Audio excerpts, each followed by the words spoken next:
I'm very excited to be joined today by one of our absolute faves, our good buddy, Rich Millington. Rich is one of the first people that I ever discovered in the world of community back when I first started out a long time ago, and started Googling and searching for who is doing this work and who's doing it well, and who's generating interesting research and is looking to share that knowledge. And Rich was one of the first names that came up, and he's been on my radar ever since. And I think most would agree that he's been really an invaluable voice in the community management space globally. So we're super psyched to have him today. He's been joined us at our Swarm conference a number of times, and we hope to have him back yet again. For those of you that don't know Rich is coming to us from the UK, where he is based. He's spent more than a decade now helping, well over 200, nearly 300 probably at this point, different sorts of companies and organizations develop some amazing strategic communities that, everything from big corporates, multinationals, to governments, to startups, to everything in between. He really does sort of specialize in quite large, mature strategic community programs for big and complex organizations. Rich is the founder of Feverbee, which is his UK-based consultancy. But they do service clients globally. And he's the author of 2 fantastic books, shortly to be 3 fantastic books, which we'll talk a bit about today. The first is Buzzing Communities, which sort of laid down a really great early blueprint for how, what is the framework for building a thriving community, for getting it right. The second was The Indispensable Community, which talked really critically about how important it is to get purpose right and how you need to distinguish yourself. It raised this really great challenge of the engagement trap and how so many of us fall into it, and has a whole lot of really useful tactics to mitigate that engagement trap. Rich's clients have included everyone from Google to Oracle to Wikipedia to Greenpeace and many, many more really impressive organizations that turn to him for advice. Prior to Feverbee, Seth sort of started out in gaming originally, Richard, and then he went on to intern with Seth Godin in New York as well. So he's moved in some really interesting circles and has drawn on academia, on business, on marketing, from a ton of different spheres and disciplines to really create and help us mature community practice. And so through Feverbee over the years, you have benchmarked a lot of really interesting stuff, and you're always tweeting out and sharing really great little snapshots of, here's what happens when you take a community manager out of the equation. Let's just look at what that means from a data point of view. You've benchmarked over a number of years now in terms of community success, what's working, what's not working. You've sort of pointed out the outliers that are getting it right and the mass that are still struggling or not getting it so right. I sort of have 2 questions. One, in terms of your current research, what is the difference between those 2 groups? So of the folks getting it right that you're seeing, why are they getting it right? What are they doing differently versus those that are not? And 2, how is that, has that data changed much over the years? You've been doing it for a while now, and I'm just interested, is that group of, folks getting it right growing somewhat, or is it, is the proportion kind of staying the same? Are the same mistakes being made, the same challenges? What about those numbers is shifting, if anything? Yeah, let me tackle that from a slightly different angle, because I think it's a good question. When I began doing the data work I was doing, I think a lot of people building online communities are relying upon their vendor to help them measure the success of their community. And vendors can't really connect to the systems that well. And so they were just saying, hey, these are the metrics that show you how many people are participating, or some variation of that. And there was no real comparisons there. And one of the reasons I began releasing the data was it began with the case studies of our work, because I felt a lot of people were talking about what they were doing. I wanted to show what we were doing, because I felt that helps us get business if we can prove our results. But once I began releasing that, people began asking for like benchmarks and how do they compare, and they began getting very interested in that. So I began doing these data scraping exercises, like looking at a whole range of brand online communities, and then scraping all of the posts, all of the data that we can find, and then analyzing, what is the average time to first response? How many posts are there in these communities? What percentage of people do receive the response? What percentage receive an accepted solution if that is part of the platform? And so that's definitely been really interesting. And this also then led into the benchmarks, because what I was also getting for years was a lot of people asking, what are the best online communities? And it's kind of a weird question, because what does best mean? Best can mean anything that's relevant to anyone. So a couple of years ago, I released like a top 10 list. And it turns out when you rank people's work on like a list, they have very strong opinions about that. And trust me, after the Eurovision thing, we have very strong opinions about that too. Yeah. And so for your community, sorry. We have another discussion about that. And so I wanted to have a more objective way of doing that. So in terms of the data, are more people participating in online communities than before? I would say looking at, and by the way, I don't have a representative sample of the entire community. I just picked the top public online communities by top brands. Slightly. During the pandemic, it exploded, mostly because a lot of the top brand communities didn't have the same customer support staff. It took them a while to adjust their customer support staff to work from home and all those kind of things. So people flood into the community instead. So there's a massive spike, but we're still gently going up. There's no explosion, like a lot of people I think are saying there's an explosion. There's nothing in the data that suggests that. Are we getting better at managing communities? Sort of. The part of the challenge is that communities that are badly managed don't stick around for a very long time. So they drop out of that data set, which lifts up the standards of everyone else. So sort of possibly, but it's not conclusive from what I'm seeing. So the short answer is it's a bit of a mess, but it's really interesting insights in terms of how long do people stick around in most brand communities? How long do they stay for? I think it's something like 70% of people who make a post will never participate again. So there's a huge opportunity there to get someone that makes one post into a second post. A lot of our workspace around that. There's a lot of people who join an online community and then they're gone within 3 months as well. They make a couple of posts and leave, so retention is a huge issue. In terms of the platforms, yeah, some platforms are definitely doing better than others. We don't have a full sample of that, but certain community platforms seem to be doing well. Others, not so well. Yeah, no, that's really interesting. Thank you. And I think, we don't have as much data analysis going on in Australia. We've got a bit. We're trying to ramp it up to, in a similar vein to kind of look at our patch specifically and go as deep as we can. Because I think, as you say, benchmarking community is incredibly hard because it's so contextual. But whatever we can come up with, there's a real hunger for that data and that information. So we want to try to serve that as best we can. But I would say just one thing that I've noticed, sorry to interrupt you, is that I've noticed claims where people say, hey, we've got, X thousand people in our online community. And we look at the data and honestly, the data doesn't support a lot of the claims that are out there about a lot of these communities that we all know. Yeah, interesting. Some interesting narratives happening. I think, I just want to side note, I guess, based on what you just said, do you think, because I think you're really right about that, that longitudinal value stuff. And obviously there are some communities that can and do sustain over quite a long period of time, year, 5 years, 10 years, even, it does happen and they offer ongoing value and people come in waves. But obviously not all communities can do that. Not all need to do that. Do you think we maybe put a little bit of undue pressure on ourselves or try to, when we're setting down to strategize or conceptualize a community project, are we too often thinking this should be a long-term endeavor? Like, how do I get this to last over a long period of time? Maybe it's okay for it to be a time-specific community, maybe kind of more of a pop-up community. It's a thing that adds value and generates shared value for us and the members for 3 months, and that's totally fine. And maybe we'll do more with it if we've learned some interesting lessons. But no, we have to do this thing and get it right, and it has to last for 5-10 years because of the level of investment that we're putting into it. Do you think we need to have a different conversation about those timelines and expectations at all?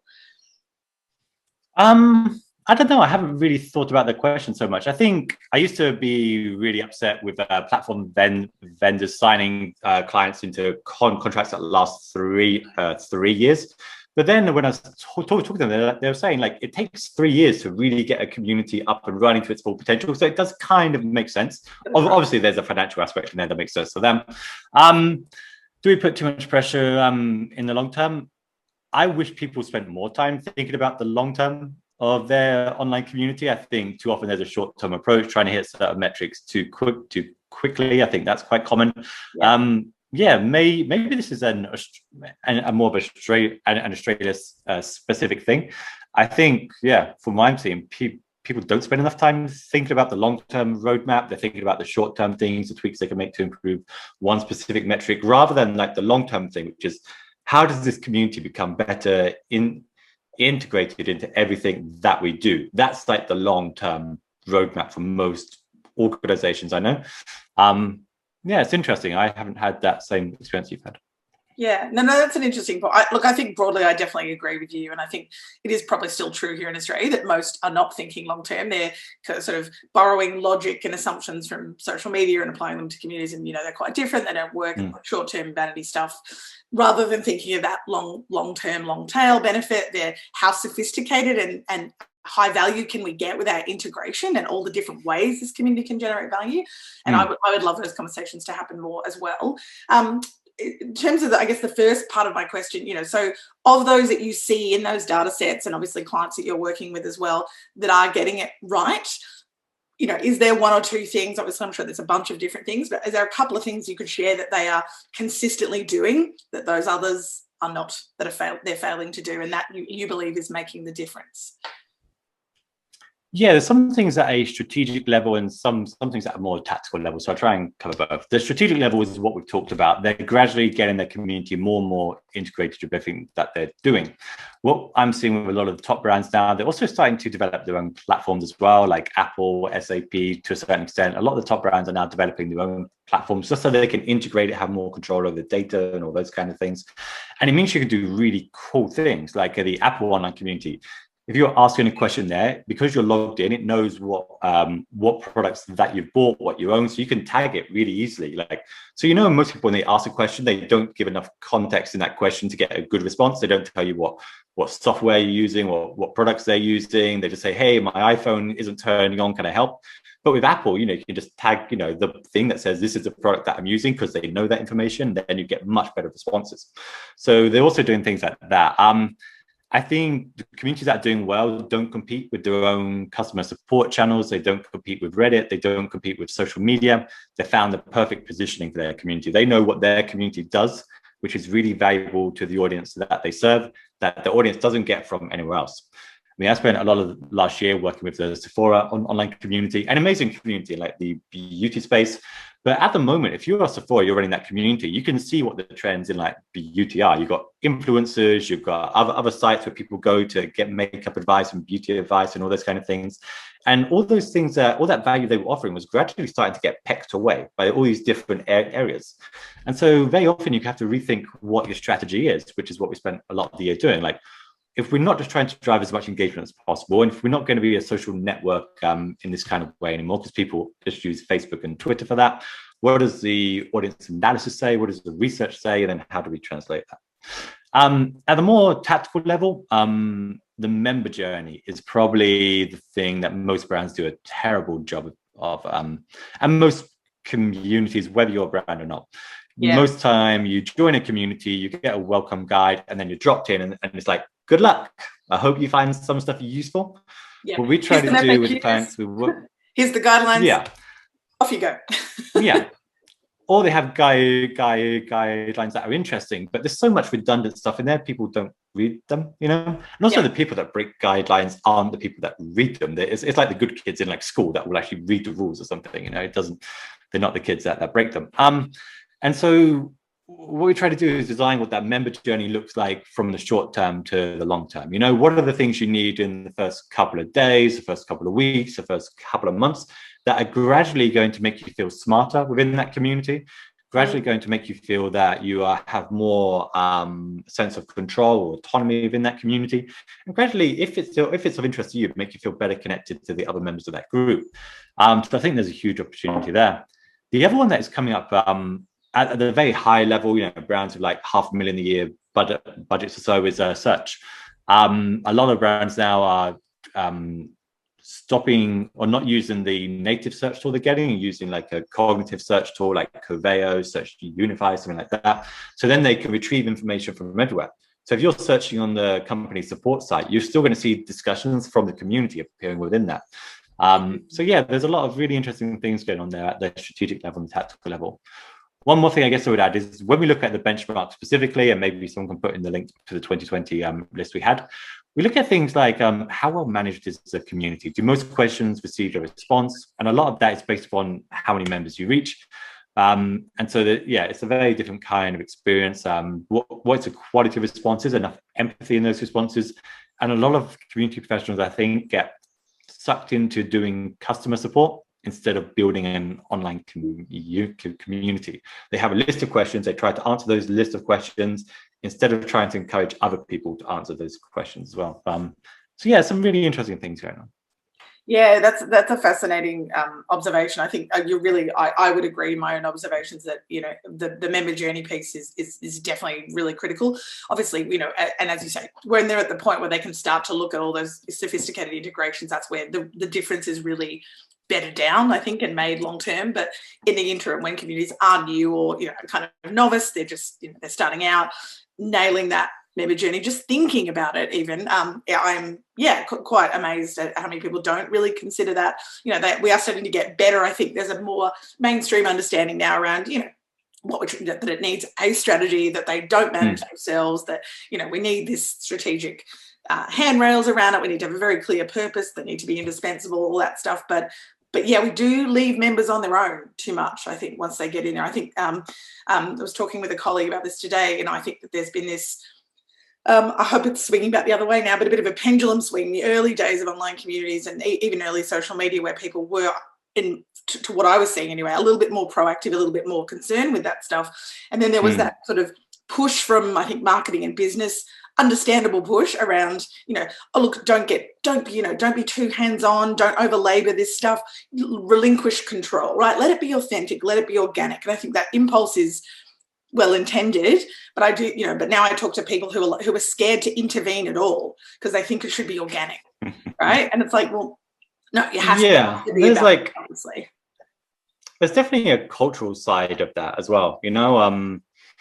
I think certain cultures are more prone to just naturally engaging with each other and some aren't, but it also depends incredibly on the kind of community you're developing and the kind of experience that members want as well. I do think that strategically, most communities haven't got the strategy that they need. They don't get the level of engagement that they could have. They don't really plot out what the unique value is to members that's going to get them engaged in the level that they want. So yeah, there's a lot going on. Yeah, no, definitely. I want to talk about positioning because you've mentioned it already a couple of times, and you know, and I really agree with you that it's, you know, it's key to this, right? And as you say, they haven't often nailed that. So, you know, when we talk about positioning, it's, you know, what, as you said, what unique role is this community fulfilling? What is the role within the broader ecosystem? You know, it doesn't have to be a massive ecosystem, but if you've got other channels, other components to the way your customers, your members, your associates, whoever it is, interact with you, what is the community? Where does it fit in the planetary system? How is it different? What's the unique value set?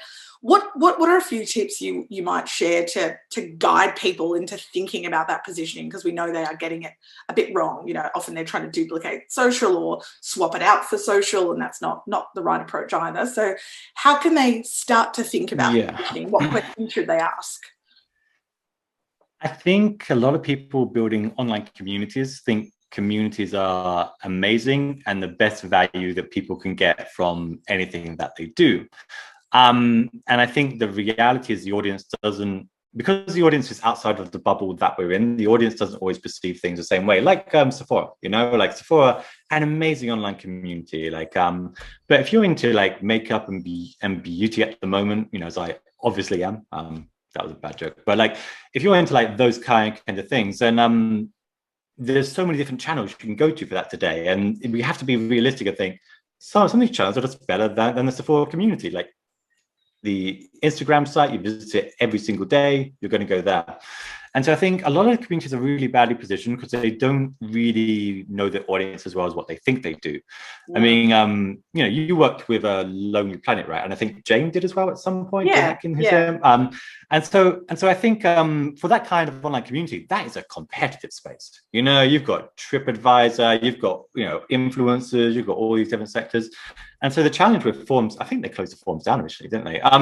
So I think but they're read-only now. You're right. They're effective. Oh, really? I'm sorry to bring up that painful memory, but I think that's a very fantastic example. What is the unique value of that community going to be over the long term? Because there's so many different kinds of competition, and I think we have to understand that for our members, they, you know, one of the things that makes me laugh is that a lot of people on Twitter are saying, hosted brand communities are going to be like, are coming back. They're going to be the big thing, but they're posting that on Twitter, right? There's a reason why they're doing that, and they don't see the irony of that. And so I think if we're doing that, we have to think our members are like that. So here's what we try to do. One, we try to come up with a list of things that members want. So we interview our members first, understand what their challenges are, understand what kind of things they need, and then we try to understand where they're getting those needs satisfied at the moment. And I'll say, hey, like the documentation is where I go, or I go to like these very established online communities, or I go to these places, and then we try and get the members to rank. In terms of your priorities, you can do this on SurveyMonkey. You can get people to rank, literally just prioritize which ones they want, and see where does the community rank highly and where does it not. And we try to look for places where the community can have a unique value. Because I think, especially for certain kinds of community, especially like a customer support style online community, there's a lot of challenges here with chatbots that can now do a lot of the stuff that community. We can pretend it doesn't, but a lot of people just prefer like a chatbot. Yeah. Your customer support channel. Why would people not just contact support when instead of asking a community to get personalized help just to them? So you had to start thinking, what is the unique value? What is the superlative that we associate with a community? What makes it the best way? What makes it the easiest, the most convenient, or the quickest, or the most respected, or the most exclusive? There has to be an edge that you're pushing for the community that your members really care about. And I think we skip over the research phase too fast. And if we do the research right, if we really do that research right, and I did a webinar with Vanilla on this just a couple of days ago, if someone doesn't mind, I'm just putting the link in. But if we do this right, then we can position the community in a really perfect way, so it has space to grow and there's space to thrive. But at the moment, a lot of communities are getting squeezed. Like if you're not getting the level of engagement you want, or it's peaked, or it's beginning to collapse, you have a positioning issue, and you have to solve the issue really, really fast. Either by incorporating what's going on, or focusing on a unique kind of audience, or by being more exclusive, or being the most trustworthy. And all of these things can take you down a completely different strategic path. So, for example, a brand community could conceivably say, this is where you get the most trustworthy advice. And that's fine, but it also means that then you have to actually live up to that. It means you have to be vetting the responses, the moderation's a lot higher than it would be from just a more friendly kind of community. If it's speed, then you have to have incentives for people to reply fast. So it takes you down a completely different strategic path. And I think a lot of people just haven't properly figured out their positioning yet. Yeah, that's great advice. Really excellent insights. I would definitely agree that we skip over the research phase way too quickly, if they're doing it at all, or that perhaps they're doing a light touch survey and sort of ticking the research box, but it really is a bit of a line item and they're not doing it. And I think the bit you mentioned, which I see is quite critical, is following that through into the tactics that they're using. So, yes, okay, we've established, validated through research that, it's about the knowledge base. It'll be the best, most comprehensive knowledge base, yet their style of community management, the way they've set the architecture of the system up, various, whatever those affordances are not actually driving that behavior that's going to give them that outcome. And then they wonder why that, they're not fulfilling on the promise. So I think it's, doing that research piece, calibrating the positioning, and then making sure that you're actually designing the experience, designing the way you work on the community in a way that is directly incentivizing those behaviors and activities that give you that outcome. And I think that's, we lose sight of that really quickly. And I do think, like everybody else, I think we're prone to panic if things are going wrong, whether it's a pandemic hitting or other changes in our business or our market or our sector. Often it's like, oh, okay, well, I guess we'll make the community do this now because we want to stay alive, rather than kind of trusting and holding firm to some of the choices that we've made. And Jane, in like the chat, did actually point out something that happens a lot, where the executive team says, this is what we want the community to be about, often because, they might have read it in some in-flight magazine or something like that. But often this is one things I found out when I was teaching the course. We've had around 1,200 people go through our courses at this point. I think we partnered with you for a while. But one of the things I found time and time again with the course is that people would begin with what the vision of the community was. And I'd say, okay, let's go through the research and see, what the research actually says the community should be. And usually by the end, the vision was exactly the same, but they had more conviction behind it. Because what they were doing, either consciously or unconsciously, was biasing all of the research, the interviews and the surveys to get the answers that they wanted. So for example, if you ask your members, do you think X is a good idea? They will say yes, because there's no downside to it. You know, it's like, you know, asking a kid, would you like this toy and that toy? They're going to say, yeah, because why would they not? I mean, there's no reason why they wouldn't. But if you ask them to say, hey, you know, would you participate in this topic for 10 minutes a week, or you add a cost to it, then it becomes like more interesting research. If you say, would you like X or Y, then you get more interesting research. But if you just ask people if they think something is like a good idea, then you don't get great answers. And also, if you give people the answer that you want and then say, would you like this, you get very different answers from asking people, what do you want? So it's really easy to come up with a vision and then bias all of your research, and most people don't even know they're doing it, but bias all of your research to getting that kind of answer. I'm sure you know this. You're doing like a PhD in some communications thing, so you're probably all over this. Yeah, no. Well, hey, no, I'm constantly learning, and I think it's really valuable thing to point out. And then, like, we're all guilty of it, right? I'm in the research space now more actively, and I'm still, you know, I think, and a number of folks in our community are researchers and scholars as well as practitioners, and we have to constantly remind ourselves of it, though. But I think that's a really good point, right? We could all benefit from probably bolstering those skills even, and just learning how to design better questions, and, you know, not taking that implicit bias that we probably can identify in other ways, and in our community itself, applying it to ourselves and making sure that we're being honest about that, because it does impact the outcome. And I think, you know, especially if you're perhaps in a consultancy space, I don't know, I know you don't do that, but I think it's probably more tempting in some ways to, you know, you don't necessarily have to apply that level of rigor, because you probably get to deliver a set of recommendations and walk away, you know, and then they'll have to contend with that, depending on how you run your practice. But whereas obviously if you're in the mix, you know, you might be closer to it. So regardless, either way, you need to kind of have your bias blinkers on and get really good at that research design. Excellent. Excellent point. I would say being a consultant is a weird thing, because you are kind of right. You're saying, you just say, hey, this is what you should do. Good luck. But, or at least that's what people think. You like know that graphic, you know, this is what people think I do, this is what I actually do, that kind of graphic. There are people that do that. I think the challenge of being a consultant isn't telling people what to do, but to get them to actually do it. That's what you build your career and your reputation on. And so I think the challenge of being a consultant is like understanding how you build support for it. Very early on when I was doing this work, I was like, okay, I'm just going to tell people what to do. But very often the challenge, sometimes companies know what they should be doing, but they need someone else to tell them that. Sometimes it helps just to get like an external opinion. Sometimes they want to know they're doing like the right thing. And so I've realized over the years that being a consultant, there's so many different roles that you have to take, but the challenge really is getting people to actually do it, even after you've gone, to build the processes, the systems, and the institutional knowledge in place, so they're motivated to keep doing it. And I think that's what took me years to learn. I wish I had learned that like a lot sooner.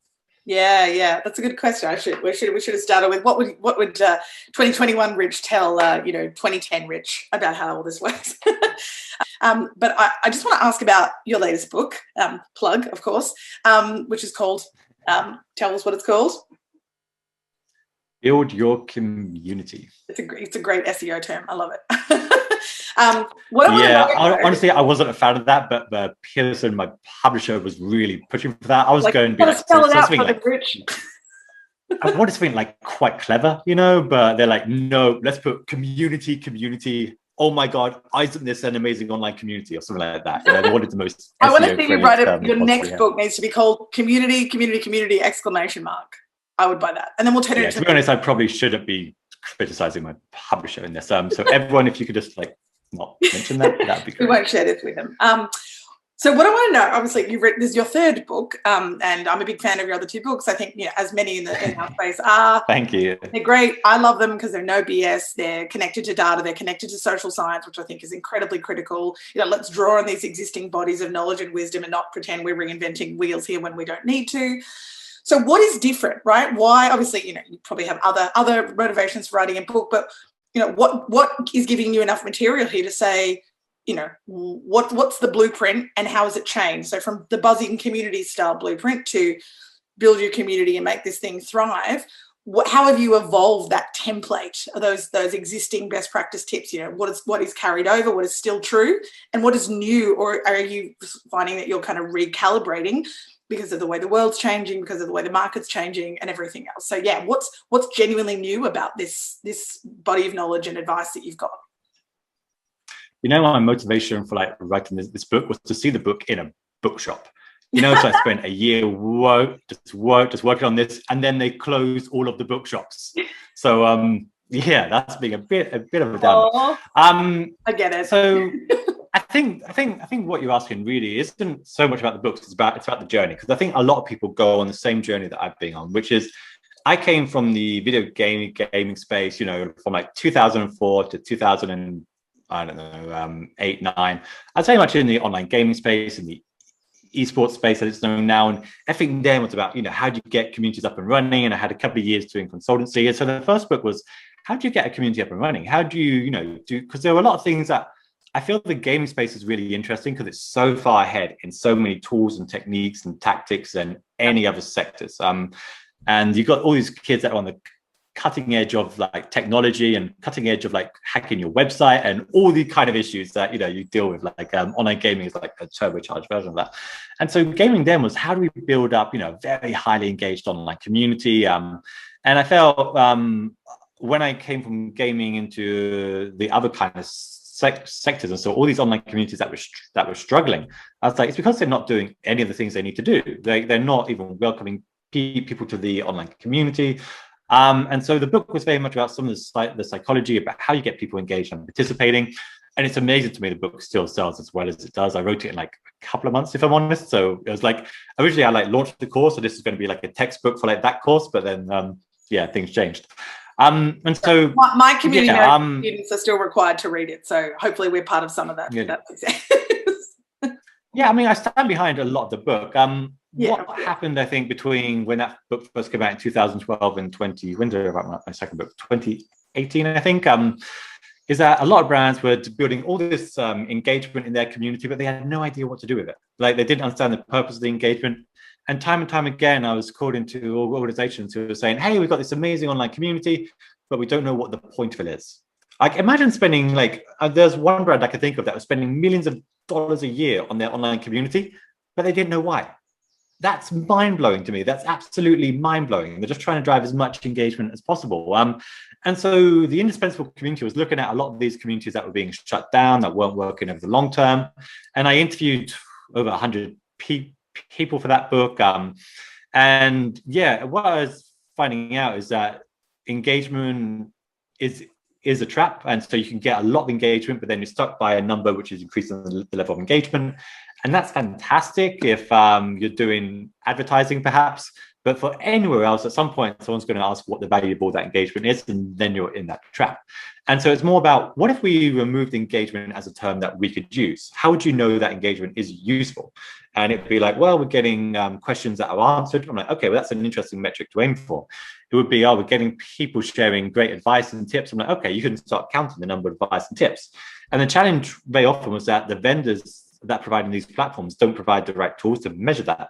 So the hard part of making this work is that you have to develop it for yourself. Mm-hmm. And that's hard, but it's worth doing, because then you have things that people actually know are quite useful. And when you look at it from that perspective, you kind of suddenly realize that actually you don't need that much engagement to have a community that is really valuable for your audience. A few hundred people that are doing the right things can generate a huge amount of value for everyone else. A few hundred people that are sharing the best advice, the best tips can have a huge impact. And you start thinking about things like, if it's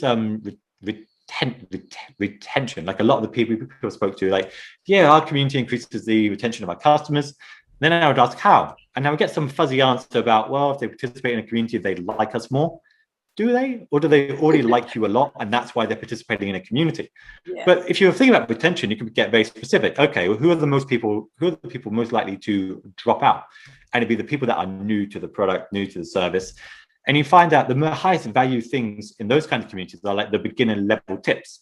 I remember the Adobe Photoshop online community. They have the most popular post there, the most popular articles there is, how do I add a filter? How do I do a basic edit? Really, how do I even open a photo in Photoshop?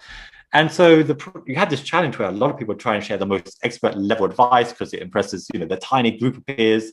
But then the thing that members most want is that beginner level advice. And so you can start making a community a lot more valuable than what it is today, just by focusing on the metrics that actually matter. So that was kind of the second book. This book looks more at the skills, because eventually you can have all the technology, all of the team around you that you want, but everything hangs upon you. It hangs upon your ability to engage your audience. What is the skill in actually managing a community? What can we do that other people can't do? Like a person off the street, what would they think? Oh, they can do this a lot better than what I can. And I think a lot of people don't have a good answer to that question. When they're asking what is the skill, they talk about the knowledge, oh, I know how to set up a gamification system, or I know how to moderate a discussion. But these things, let's be honest, it's not that difficult to look at the technology and press the right button at the right time. I think the skill we have is that we are able to consistently persuade people to make great contributions to a community. I think it's a persuasion and it's an influence skill. And I think we are capable of designing systems that allow that to happen. And I think that's the skill, not just the knowledge. I mean, there's obviously knowledge you need to use platforms and, understand what is possible. But I think there's a very specific set of skills. And this book is very much about those skills, not just more knowledge, but how do you optimize for those skills? How do you get people to be really consistently engaged in a community? How do you get people to help one another? And it's a weird thing at times, the idea, especially in a customer support style community, it's a weird thing that people volunteer to do customer support in their spare time. Like it's a profoundly weird thing that people do it. No one goes to their local supermarket and offers like stack the shelves, right? There's a reason why we're doing these kind of things. And so we have to be good at motivating people to do that, understanding what they actually want, what they need. And there's often some great books you can actually, by the way, here's a fantastic book that everyone should read. The Social Animal. I've got the blur thing on. That's right. Social Animal.